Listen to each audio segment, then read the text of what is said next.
To be the man, you gotta beat the man. Come take a ride on Space Mountain, baby. Oh God, let me get it right. Everything has this tone of just like stress and tension and sadness. That's me. For a bunch of people who are savvy consumers of pop culture, you sure love a cheap fucking joke. It's the AV Club. What an elaborate way to ask me to rate my life on a 1 to 10 scale. I thank whoever asked that for the amount of effort they put into the question, but they imagined a whole like visual metaphor for a very sort of well-known societal question. On a scale of 1 to 10, where would you rank your life right now? Because professionally, I'm doing better than I've ever had. Personally, things remain a struggle. So I would say I'm at a solid, let's see if I'm being, I like to be totally honest when I answer questions. I would say I vary between like a 7 and a 7.5, which is historically very high for me. That could very much fall apart at any given moment. But again, most of all, what I take away from that question is the real, the visual poetry that you merged with a, pretty standard question. I really liked the animated film that Amy Poehler did. Was it Inside Out? Yeah, with all the different emotions inside. Got a little choked up with that one and felt like,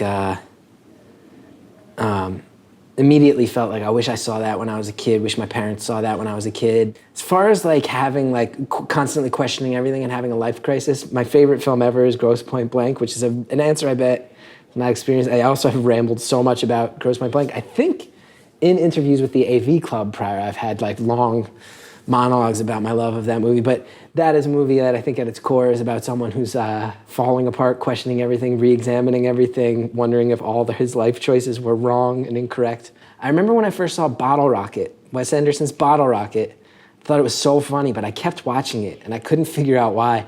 There is this line where someone asks him, "You're really complicated, huh?" And he just goes, I try not to be. And I remember I watched that with my brother once and he paused it and he's like, "That reminds me of you a lot." It's a little sad that my closest family member that reminds him of me, that one comes to mind as well. First of all, I have a couple things to say to this. Everybody has dick problems sometimes. Does it make it doubly embarrassing that my name is Gethard and every now and then I'm an anxiety-driven man who has publicly said he consumes antidepressants like they're fucking jelly beans. Yeah, I've had dick problems, Morris. Yeah, does it sting a little more because my name technically spells out the word C. Paul Gethard? Yeah, still, cheap joke. And also, not trying to throw pot shots, I got to imagine a guy named Morris Lowitz has had a couple people laugh at his name. That's like a name that Woody Allen would have wrote in one of his uncles would have been named Morris Lowitz. Gethard jokes, they will always be made. Understand, they're not as witty or smart as you think they are, by a long shot. Children make those jokes. Also, anytime I was a kid and my family would go to a restaurant where they'd yell out, "Gethard party of 4."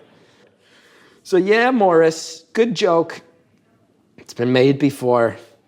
Great question. Who's my second favorite musician? It varies. Like, Billy Bragg is someone who I love.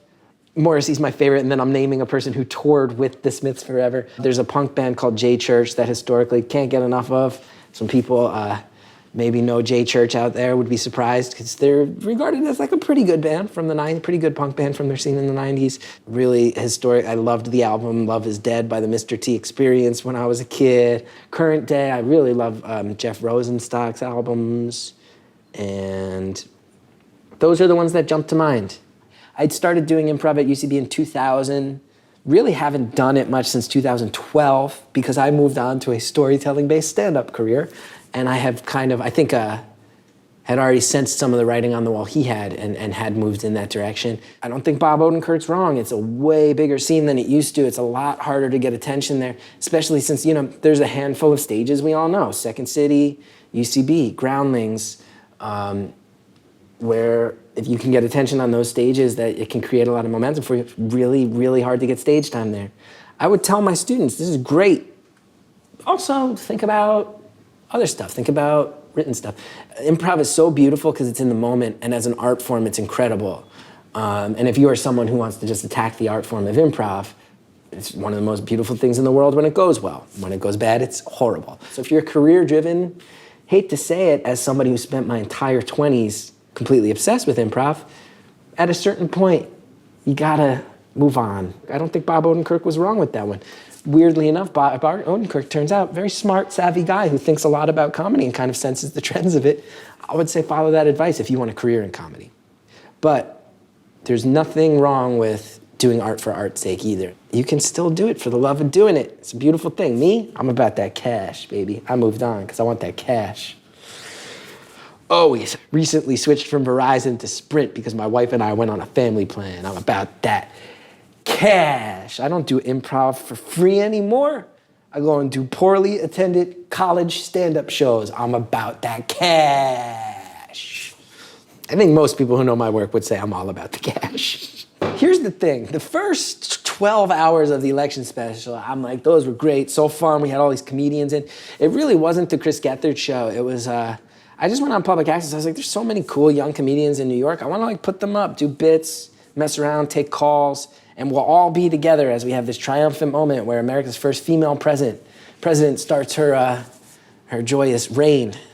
And obviously went in a different direction, threw all of us for a loop. And as we realized that was happening, the Chris Gethard election special on public access in 2016 became by far one of the strangest and darkest nights of my life. And I have no desire to relive it, and it really had to live in the moment. I also had this funny idea. So here's the thing. I got this friend, he's one of the best comedians in New York. I think he's brilliant. His name's Tim Dillon. Also happens to be a pretty conservative dude. Also happens to be a dude who likes telling millennials that maybe they live in a bit of a fantasy world. That's part of his shtick. Everyone's shocked, everyone's blindsided, nobody saw this coming.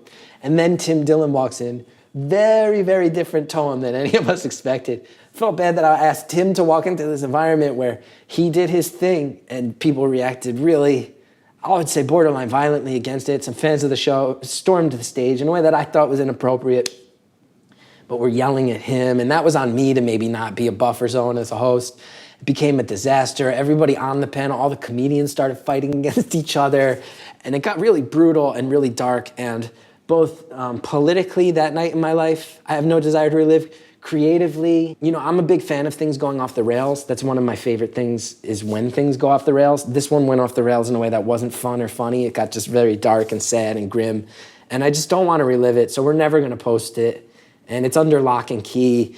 If you're asking that question, you know, my friend JD Amato, the guy's got it locked up, and it'll never see the light of day. If anybody wants to have like a Mission Impossible style heist to try to steal that hard drive, good luck. You have to deal with JD. He'll straight up murk you, dude. It's not getting released. The only thing that might get released is my friend Laura Stevenson, who's a musician. She did a fantastic cover of the America's Funniest Home Videos theme song, which was so heartbreaking in the moment. I've thought about putting that out because it was really beautiful. The rest of it, no way, I can't relive it. It's taken on this mythology in the nerdy world of Chris Gethard show fans. Where is the election special? I can't do it. I don't want to relive it. It was so grim and so dark. Don't make me. I have found it in the past year or so. I think the Chris Gethard show was always kind of about empathy in a way, about like creating some sort of platform where people could participate and feel like, you know, they could hang out and not be judged. Like, it is, I think, driven by misfits. I always considered myself a misfit growing up. The cast of the show, I think, clearly are not, you know, they're not, none of us are traditional Hollywood-looking people, and we always took calls. My podcast, Beautiful Anonymous, all about giving a platform to try to get people out there in their own words. I've never dealt with politics in my work. I don't know if I have a right to do that. What I do think is the climate of these times is one where, you know, everybody wants to talk to each other, and I just don't think anybody really wants to listen to each other. I think that's bad. I'm a very liberal guy. That being said, I've heard some conservative people around me make some points where I'm like, I got to admit that there's some truth to that, you know? I think the simplest way to phrase it, Ken, is to me, in my mind, like, if you want to be heard, the price of that is listening. The price of admission for being heard is listening. So I want to be someone, I want to learn to be someone who listens more than he talks. There's a lot of people who have called into my podcast. I don't particularly love what they're saying, but I can listen to them for an hour of my life and hear what they have to say. And a lot of times it turns out If you actually listen to what someone else has to say and then they sense that you're actually giving it a chance, then you can say, hey, I actually want to call bullshit on that. And then they're not offended. And it's not just, I'll post my links to the sites that say the stuff I like and you post your links to the stuff that you like and I'll never click on your link and you'll never click on my link and we'll both feel like we did some good. I don't think we did much good there. I just like talking to people, man. I find them interesting, you know? I find them more interesting than an echo chamber, and I just want to, like, individual by individual, hear what people have to say, you know? I saw Henry Rollins this summer, and it was rad. I saw him at the Edinburgh Fringe Festival, and he ended his show. He said something really cool, I thought, where he's like, I don't really trust us anymore. He's like, I don't care about us, but anybody who's here in this room today, like, what can you do? Like, you individually, I believe in. Once it becomes us, everything gets really weird and fucked up now. Anytime it becomes us, so I need to think about you. And that had a great effect on me. And I think about that. Which episodes of Beautiful Anonymous have stuck with me? That's a great question. What are the ones that jump out to me? Like, before the election, I talked to a lady who was voting for Trump, and it was really eye-opening. Both because, like, her reasoning was in my mind. Like, I was able to even say to her, like, hey, you're bringing up these things, and I think you know they're not true. And she's like, yeah, I am aware that the thing that I like about Trump is factually not true, but I just like him. And I was like, what? But then she also started talking about how hard her life had been throughout. And it was like, right, she is a person in pain who's just looking for something. That one stuck with me. There's a ton of hubbub from a girl who made out with a teacher throughout her teenage years. It was really dark, really twisted. That one stuck with me. There was a woman who found out that her husband was a pervert, was into some dark, some illegal pornography. That one stuck with me. A lot of the dark ones. I really, really thought Beautiful Anonymous was going to be a comedy podcast where I had like casual conversation where a lot of people like messed with me and prank called me. And instead it became people like bearing their soul, secrets. That's cool too. I'll listen, that's fine. A young lady she made sculptures to house ghosts. Thought she was pretty cool. And there's a lot of religious, like someone who left the Mormon church and a girl who escaped a religious cult and some of those ones where people like made these major life decisions and told me about them, I just like wonder forever how they're doing. Those are the ones that come to mind right away. Matt G, that is an amazing question. That's the type, all these people asking me about my philosophy regarding empathy. Get out of here. Who would I Ric Flair chop? Woo, the Nature Boy. Funny story about the Nature Boy. When I got the WWE Network, I was making my wife watch all these clips about Ric Flair. And because he's the best. Ric Flair's the best. Everybody knows Ric Flair's the best. One of my dream guests for the Chris Gethard show. She was like, I don't like him. And then after like a year of us being together, she was like, wait, is he a bad guy? And I was like, yeah. And she was like, oh, he's amazing and hilarious. I was like, you thought he was a good guy? And she's like, why would you root for the bad guy? I'm like, welcome to the world of being a professional wrestling fan. Love it. Who would I Flair chop, living or dead? This is perhaps the greatest question I've ever been asked by anyone in my life ever. So thank you, Matt G. Who really deserves a nice chop to the chest? Probably gonna have to edit out some of the time. I'm gonna encourage you to have a timer that times out how long I'm thinking about this and then just edit it out and let them see the amount of time, because this is a serious question. Who would I Flair chop? Maybe Mengele? Mengele was a real creep, right? Stop doing that, Mengele. Woo! Who would I Flair chop? Who's someone who undeniably deserves... He might be the worst dude, right? Wasn't he the guy who like sewed legs onto arm sockets just to see what would happen? Yeah, I'd Flair chop Mengele. Human history.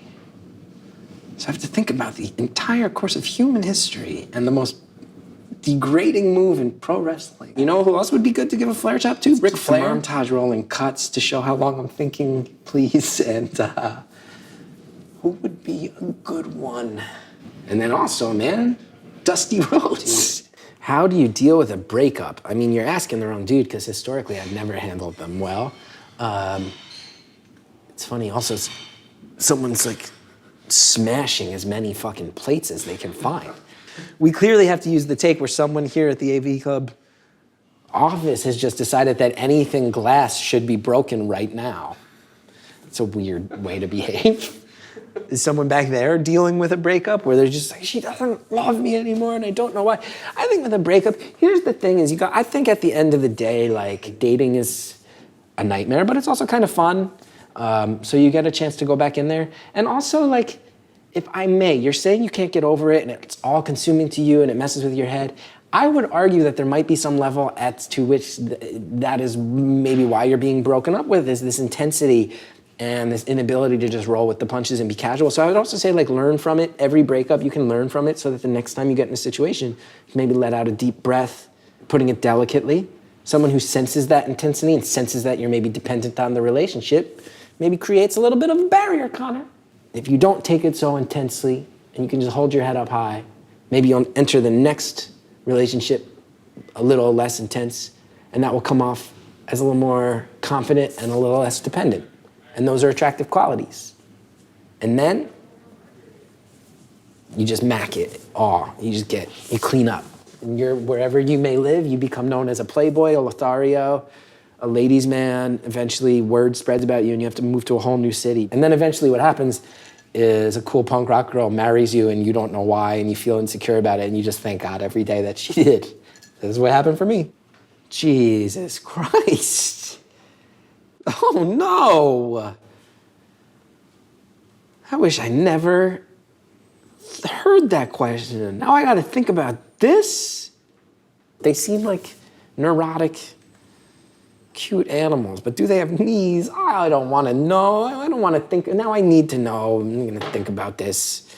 So thanks, Emma, right? Mm-hmm. Thanks, Emma. I'm going to spend the rest of my day on Google reading about the bone structure of birds. I want to say hi to all the AV clubbers, and I want to say thank you for supporting me over the years. Except, of course, for all the commenters who just mock my last name horrifically every time I'm featured on the AV Club in any way. But even you guys, thank you. It's fine. And I would just say, I'm doing this show. It's called Career Suicide. It's coming to HBO on May 6th, and then it'll be on the network and the streaming platforms. And if you want to check it out, it's I'm like very excited and nervous to put it into the world. It's a very honest hour and a half of comedy about a lot of my darkest times, and I hope you check it out, and I hope you like it, and maybe you'll identify, get something out of it. And this is the least confident anybody's ever been asking the internet to watch their thing. I'm just like, please check out my thing. But it's a thing that means a lot to me, and if you checked it out, that would mean a lot to me too.